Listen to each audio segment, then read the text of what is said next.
Mesdames, Mesdemoiselles, Messieurs, bienvenue à ce nouveau numéro de votre magazine. Ça dépend de l'heure à laquelle vous allez devoir nous suivre. Nous vous souhaitons tout le bonheur du monde.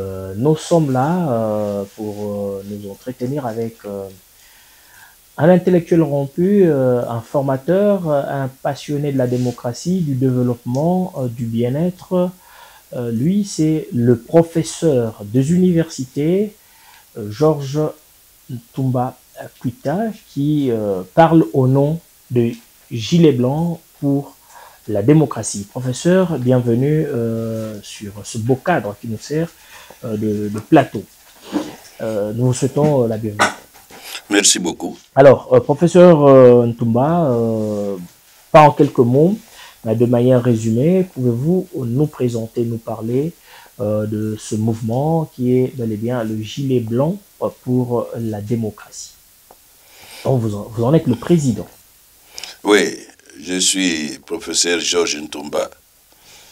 Je dirige un mouvement patriotique qui s'appelle Gilet Blanc pour la démocratie.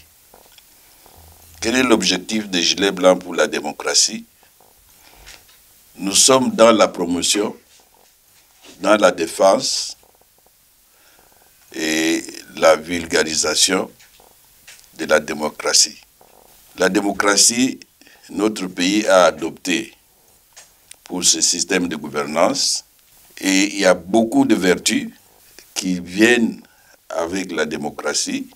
Il y a la possibilité de nous développer, de nous gouverner nous-mêmes en tenant compte de ce que nous sommes.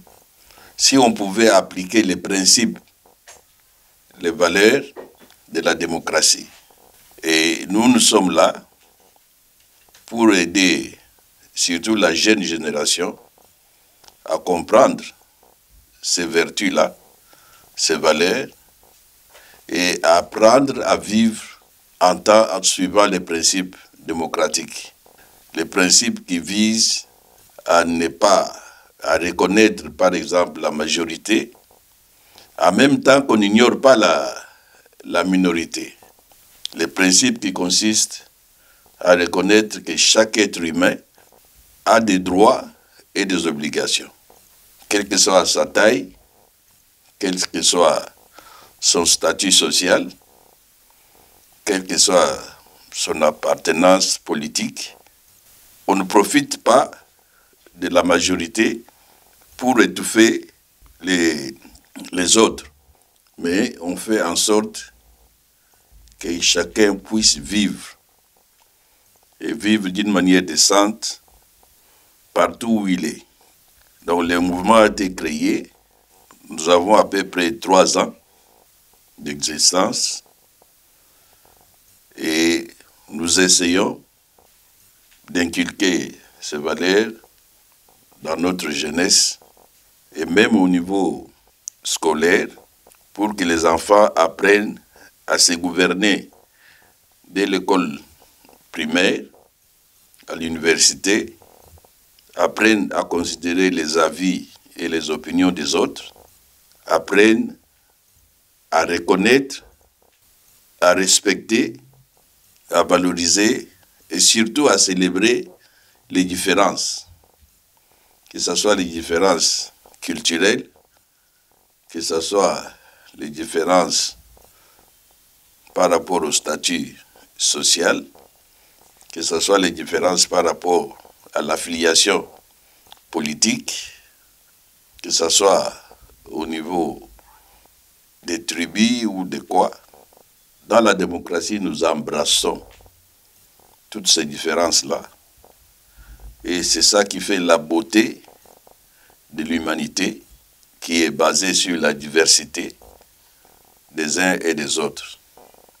Diversité des uns et des autres, qui dit démocratie, nous sous-entendons par là aussi bien-être, développement, le bonheur, si pas le bien de l'autre, qui peut toutefois venir par les dirigeants, par la majorité, mais pour satisfaire aussi les besoins de la minorité.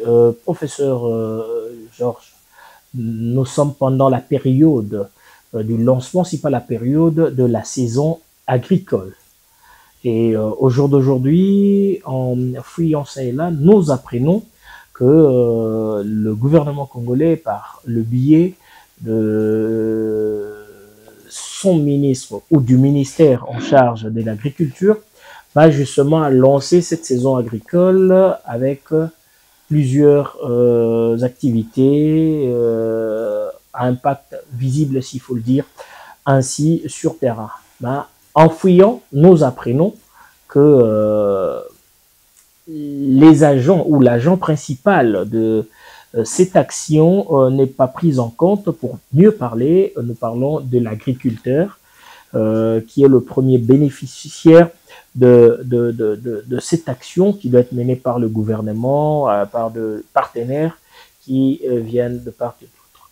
Comment vous, en tant que mouvement associatif pro-démocratie, jugez-vous ou analysez-vous ces gestes qui va être posé, mais qui n'associe pas les acteurs qui doivent y être? Oui, c'est une des contradictions que nous vivons dans notre pays. Si vous suivez bien les discours du président de la République, dans sa vision, il parle de quelque chose de très important, la revanche du sol sur le sous-sol. Et nous avons les ministères au niveau de l'État qui devraient ou qui doivent concrétiser cette vision-là, transformer cette vision en programme, en bien et en service. Vous avez cité l'agriculture.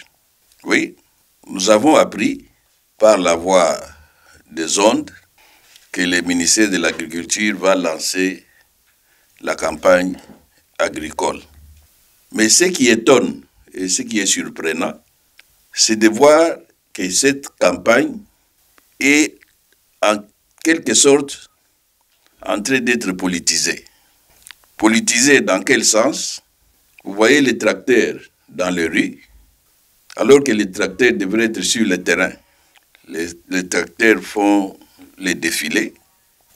La rentrée agricole, ça concerne tous les paysans, tous les agriculteurs, tous les opérateurs agricoles.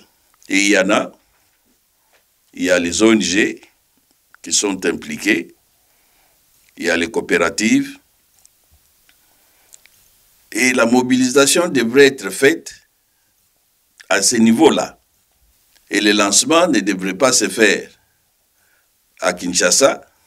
Au moins à Kinshasa, on pouvait choisir les plateaux de Bateke, aller faire la campagne là-bas. Mais on va faire la campagne à Kinshasa avec plus d'opérateurs politiques que d'opérateurs agricoles. Donc on fausse les jeux. On fausse les jeux dès le départ. Qui doit sentir que maintenant nous sommes dans une nouvelle campagne agricole?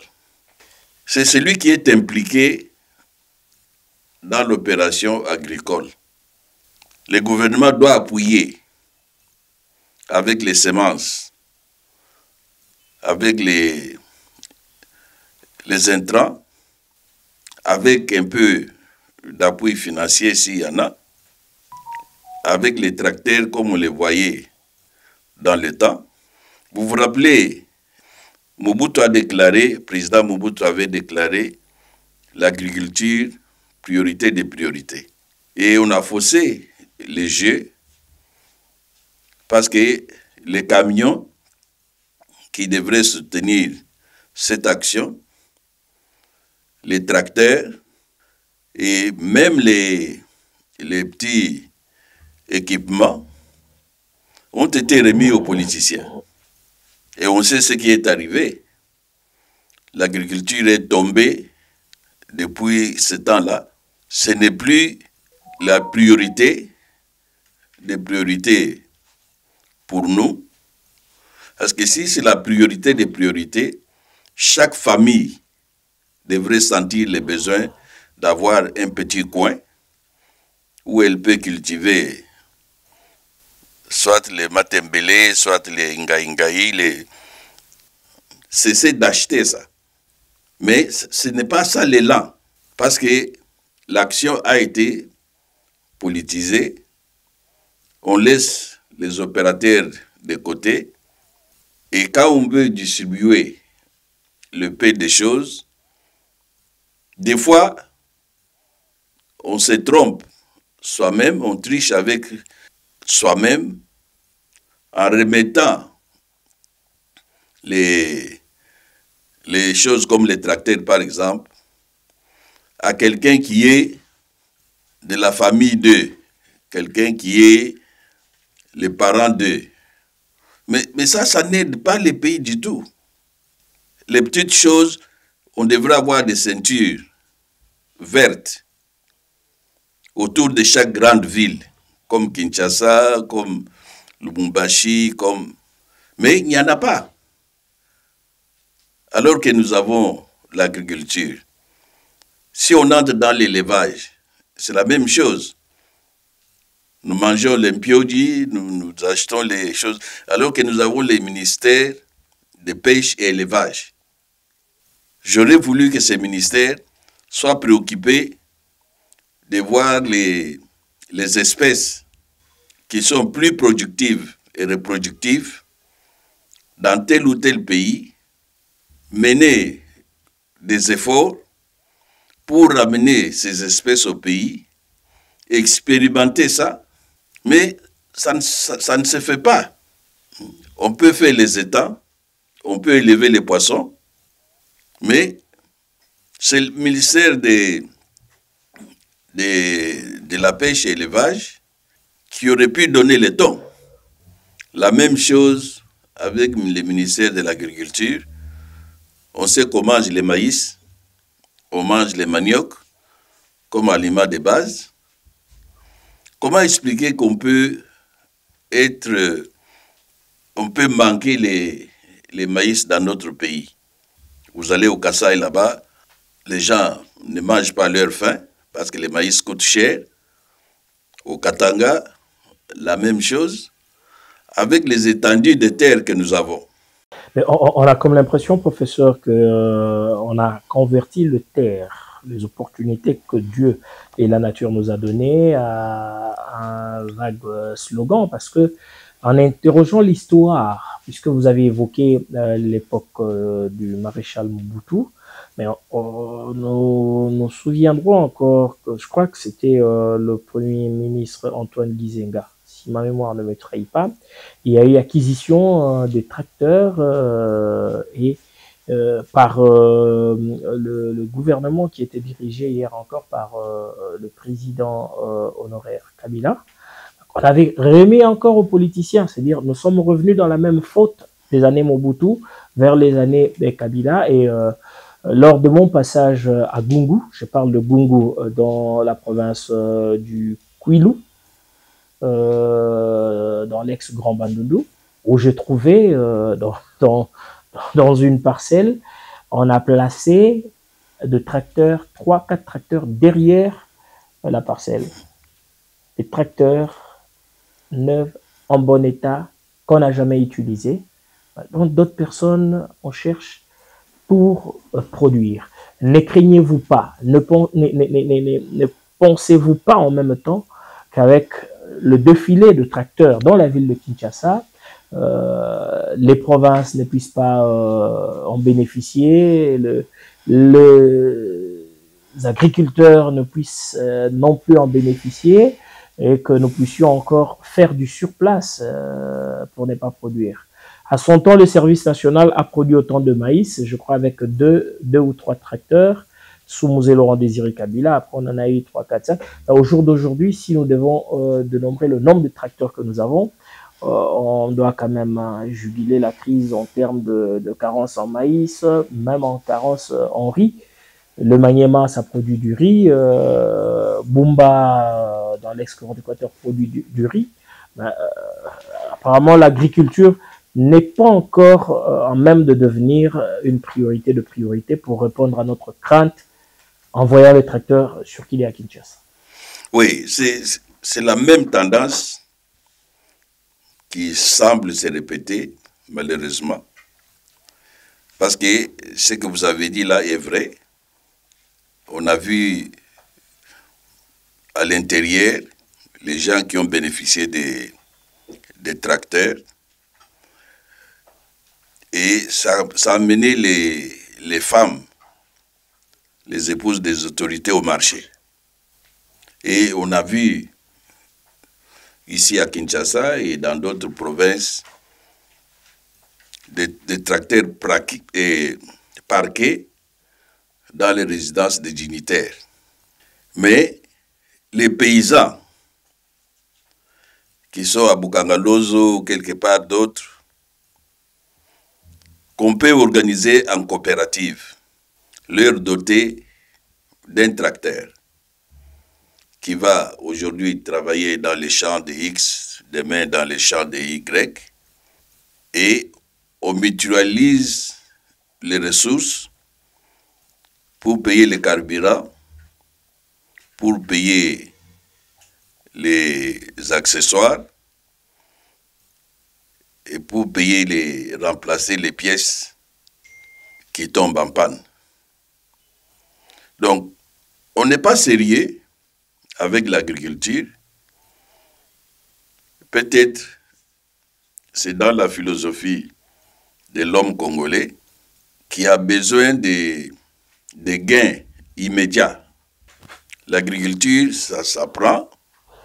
Vous plantez aujourd'hui, vous devez attendre un temps pour récolter, un temps pour vendre. Mais c'est comme ça que les gens se développent. C'est comme ça que des gens peuvent accumuler des richesses. Mais là où il y a les gains faciles, on achète le cobalt, on va le vendre là-bas directement, on a l'argent. Mais après, on fait quoi avec cet argent? Donc ma peur, et je partage ce que vous avez dit, qu'on risque de retomber dans la même situation. Et le Congo, avec cette session agricole qui va commencer, ne va même pas commencer les processus de l'autosuffisance alimentaire. Parce que nous ne prenons pas ça au sérieux. On sait, tout le monde sait, que les Congolais mangent ça, mangent ça, mangent ça, mangent ça. Où est-ce que vous avez vu déjà un programme de développement de maïs, la culture de maïs, développement de la culture des manioc, et on vulgarise ça partout, et l'État amène le soutien pour que partout les gens appliquent ça et que les manioc soient à la portée de tout le monde. Mais on ne le fait pas. Mais on veut plaire à ceux qui semblent avoir le pouvoir, alors que tout pouvoir vient du peuple. Mais le peuple qui détient le pouvoir, parce qu'il ne l'exerce pas, il est délaissé. Alors, puisque vous évoquez la question du pouvoir qui émane de la population, avant justement d'analyser avec vous en tant qu'intellectuel congolais, professeur des universités, l'action gouvernementale, 100 jours déjà, le gouvernement qu'on appellerait souminois, de la première femme qui est première ministre en République démocratique du Congo. Ben, que doit-on faire pour résoudre ce problème? Que doit-on faire pour apporter des solutions aux besoins du Congolais? Alors, le manger, le développement agricole, ça fait partie du besoin qui émane du social du Congolais. Tout le monde s'attendait à ça. D'abord, je félicite le président de la République d'avoir nommé une femme à la tête du gouvernement. Et je félicite la première ministre pour ce qu'elle est en train de faire. Mais ce qui nous manque, ce qui nous surprend, ce sont les réflexes des animateurs des portfolios de l'État. les ministères, les entreprises. Nous venons d'une situation très chaotique. Et le président a dit les choses vont changer. Les erreurs du passé, on ne va plus les vivre. Mais les réflexes qu'on a adoptés, ce sont les réflexes qu'on avait dans les situations passées. Les réflexes qui sont difficiles d'augurer les changements. Mais prenez les réflexes avec les mêmes gouvernements. On a vu l'action que l'inspection générale des finances a menée, qui était combattue par certains, mais des actions salvatrices. Il a attendu combien de temps depuis sa nomination? Et regardez les actions que le ministre Moutamba de la justice. Tout le monde sait que la justice est malade. Quand il est venu, vous allez étudier encore quoi? Vous êtes à l'économie. Tout le monde crie la vie chère. Mais c'est clair ce que vous devez faire. Vous devez renverser la tendance. Professeur, il est démontré que l'impact du coût du carburant a de l'ascendance ou a des effets sur le prix du gros de tout ce que nous consommons. Quand le carburant augmente et le prix du transport aérien, la cuisse fluviale, terrestre, ça prend de l'ascenseur. Mais là, nous constatons que avant le 100 jours, à quelques pas de son premier jour, il y a eu baisse sensible du prix du carburant. C'est par quel miracle que le gouvernement souminois a réussi à renverser la tendance là où les autres n'ont pas pu. Non, au coup de chapeau, il y a les actions d'éclat, comme la baisse du carburant. On a connu beaucoup de gouvernements. Le carburant n'a jamais baissé. On nous disait toujours, non, l'État paye déjà beaucoup. Mais avec ces gouvernements, ça baisse. Mais ce qui est surprenant est que le carburant a baissé, mais ça n'entraîne pas les prix d'autres produits sur le marché. Ça n'entraîne pas les prix des transports. Et ça, j'ai dit, mais est-ce qu'il y a quelqu'un qui suit pour dire oui, le carburant a baissé, les prix des transports doivent baisser, ainsi de suite. Les prix de la nourriture au marché doivent baisser. Mais on continue comme par le passé. Mais quand vous prenez les actions d'éclat, bien calculées, qui sont menées par certains ministres, je prendrai le ministre de la Justice. Il a compris les cris du président de la République. Notre justice est malade. Et quand il a été nommé, il n'a pas attendu que le président vienne lui dire ce qu'il doit faire et tout ça. Parce qu'il est congolais, parce qu'il vit la situation. Vous êtes à l'économie. Votre femme visite le marché, le même marché. C'est là où elle achète les vivres et les biens. Et vous connaissez la situation. Les prix montent chaque jour. Le carburant baisse. Les prix d'autres produits continuent à monter ou ne baissent pas. Vous êtes dans l'élevage. Vous savez que on consomme des piodi et des poulets qui ont fait on ne sait pas combien de temps dans les congélateurs, dans les conteneurs. On prend n'importe quel domaine, n'importe quel ministère. La situation est connue, le diagnostic est connu. Et ce qu'il faut, c'est l'action. Le président en parle chaque fois. Je vais former les millionnaires congolais.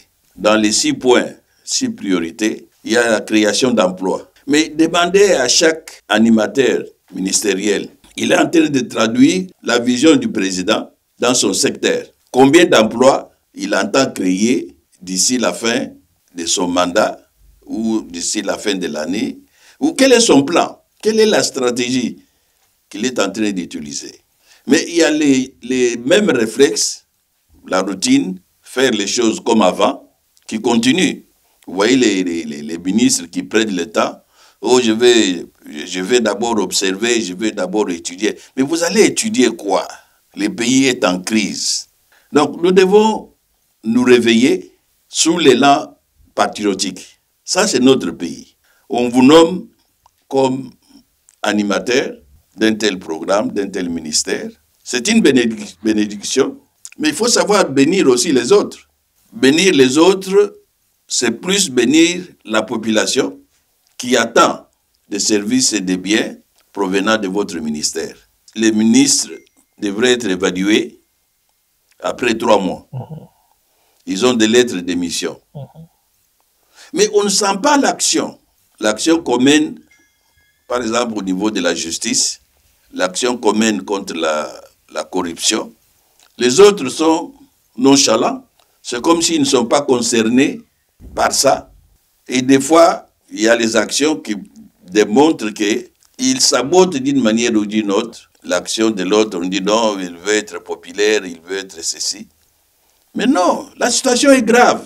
Et prenons les choses au sérieux. Décidons que non, ça ne doit pas continuer comme ça. Ça doit s'arrêter. Mais ça ne peut pas s'arrêter en continuant à faire comme par le passé. Merci, professeur Georges Ntumba, de ce mot. Ça ne doit pas continuer à être ou on ne doit pas continuer à faire comme ça se faisait de par le passé. Que nous allons devoir vous dire merci pour votre disponibilité. Merci pour la sagesse, l'intelligence que vous venez de partager avec le Congolais et les Congolaises qui sont en train de vous suivre. Nous n'hésiterons pas à revenir vers vous pour évoquer d'autres sujets liés à la société, à l'action gouvernementale, puisque cela relève de nos prérogatives. Merci. C'était un honneur pour moi de partager mes idées avec votre chaîne, avec espoir que nous allons nous réveiller. Nous n'allons pas continuer à crier « nous sommes Congolais, en attendant de voir ce que le Congo peut faire pour nous. Mais chacun là où il est, il doit se poser la question, comme Kennedy l'avait dit, qu'est-ce que j'ai fait pour le Congo? Parce qu'il y a toujours les actions que nous pouvons mener là où nous sommes. Merci. Merci, mesdames, mesdemoiselles, messieurs. Merci pour votre fidélité. Ainsi prend fin votre magazine du jour. Nous allons nous retrouver très bientôt pour un autre numéro et parler encore d'autres sujets en rapport avec la situation qui est en train de prévaloir dans notre pays, tout autour de nous, et dans nos têtes, dans nos cœurs beaucoup plus, pour pouvoir changer, aider le Congo à pouvoir se développer, aider les Congolais à faire un pas, voulais-je dire, vers l'avant, et pour que le Congo puisse se lever pour le monde. Merci.